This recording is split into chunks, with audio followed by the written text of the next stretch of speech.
क्या फिर से एक बार नीतीश कुमार पलटी मारकर बीजेपी में चले जाएंगे या तेजस्वी यादव बिहार के मुख्यमंत्री बन सकते हैं या नीतीश कुमार फिर से पलटी मारकर बीजेपी में शामिल होकर बीजेपी के साथ सरकार बना सकते हैं?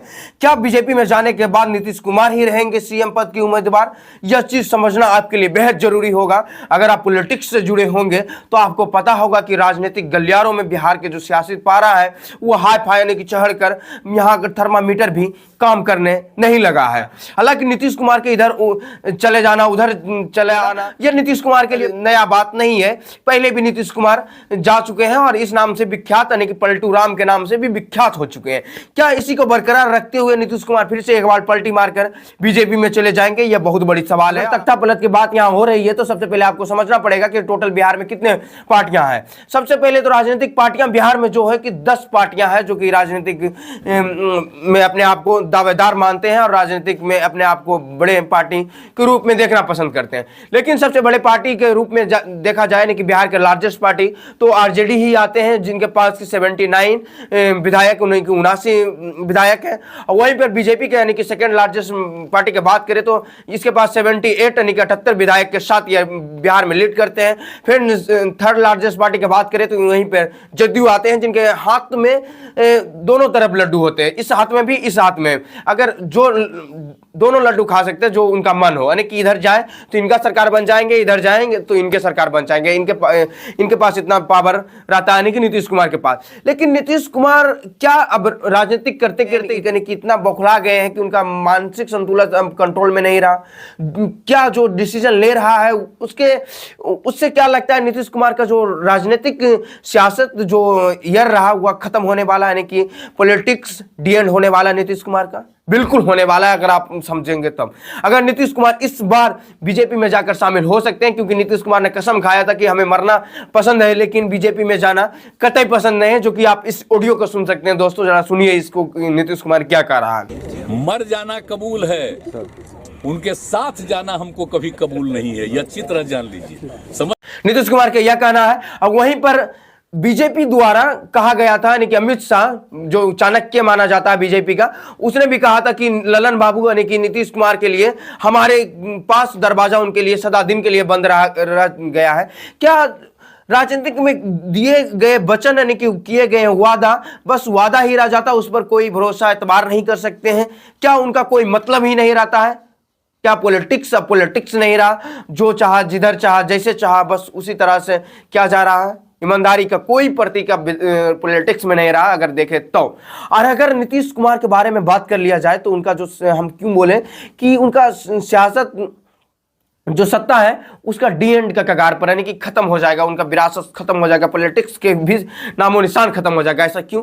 अगर नीतीश कुमार पलटी मारते हैं सबसे पहले कि क्या होगा, पॉलिटिक्स जो छवि बना है लोगों में वह खत्म हो जाएंगे, क्योंकि वह जो समाजवाद के नाम से जाना जाता था, जो सुशासन बाबू के नाम से जाना जाता था और एक ईमानदार लीडर के नाम से जाना जाता था, वह चीज खत्म हो जाने वाला है। इस बार जो सत्ता परिवर्तन होगा तब, यानी कि बीजेपी के पास चले जाते हैं तो बीजेपी के गोद में यानी कि नीतीश कुमार चले जाते हैं तो गुजरात लोबी ने यह ठान लिया कि नीतीश कुमार का अब खत्म कर देना है, यानी कि नीतीश कुमार जब तक, क्योंकि नीतीश कुमार ही एक ऐसा लीडर था तो कि बीजेपी के नाक दम करके रखा था। उन्हीं के सामने बीजेपी झुक सकता था, बाकी किसी के सामने नहीं झुक सकता, क्योंकि किसी के सामने ईडी आई, किसी के सामने सीबीआई को छोड़ दिया जाता था, उसी में वह त्रस्त रह जाते थे। लेकिन अब समझना पड़ेगा कि अगर बीजेपी ने नीतीश कुमार को अपने खेमे में ले लिया तो 24 का चुनाव क्या होने वाला है, क्योंकि 24 में लोकसभा चुनाव होने वाला है। तो इसमें बीजेपी को अच्छा परफॉर्मेंस और अच्छा प्रदर्शन दिखाना बहुत ज़्यादा अनिवार्य है, और जो कि बीजेपी को लगता है शायद नीतीश कुमार के आने के बाद यह बेहतर हो सकता है। लेकिन नीतीश कुमार को समझना होगा कि अगर वह बीजेपी में चले जाते हैं तो उनका परफॉर्मेंस जीरो हो जाएंगे, यानी कि लोग का जो भरोसा उन पर किया था लोगों, उनका भरोसा जीरो हो जाएंगे, यानी कि नीतीश कुमार का पॉलिटिक्स करियर खत्म हो जाएंगे, यह हम कह सकते हैं दावा के साथ। यह तो रह गया है अब नीतीश कुमार के बाद। अब बात कर लेते हैं क्या लालू यादव यानी कि आरजेडी कांग्रेस यानी कि महागठबंधन क्या करेंगे? क्या हाथ पर हाथ रखकर नीतीश कुमार के यह खेला को देखते रह जाएंगे? बिल्कुल जी, ऐसा नहीं कर सकते हैं लालू यादव का जो प्लान है वह पहले से फिक्स, क्योंकि नीतीश कुमार फिर से पलटी मारकर बीजेपी में चल जाते तो आखिर करना क्या? हाथ पर हाथ तो धर के बैठे नहीं रह जा सकते। क्या तेजस्वी यादव को सीएम बनाया जा सकता है?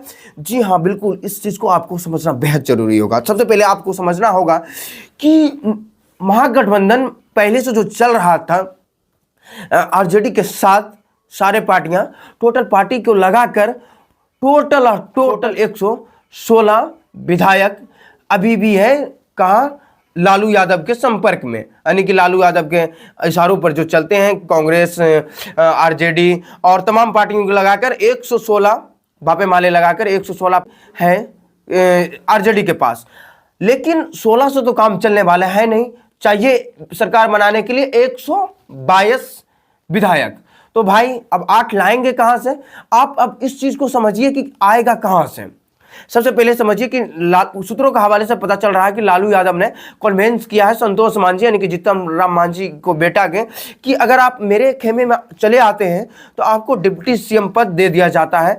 और अगर डिप्टी सीएम पद दिया जाता है तो अभी भी क्या, अगर 4 विधायक जो जीतन राम मांझी का है अगर आरजेडी में चले आते हैं, यानी कि महागठबंधन में चले आते हैं, तो उससे भी क्या होने, 16/4 क्या होगा, 20 विधायक होगा। 2 तो अभी बाकी है, लेकिन 2 विधायक फिर आएंगे कहां से? एक्चुअली में आपको समझना पड़ेगा, 2 से काम नहीं चला, 4 विधायक कहां से आएंगे?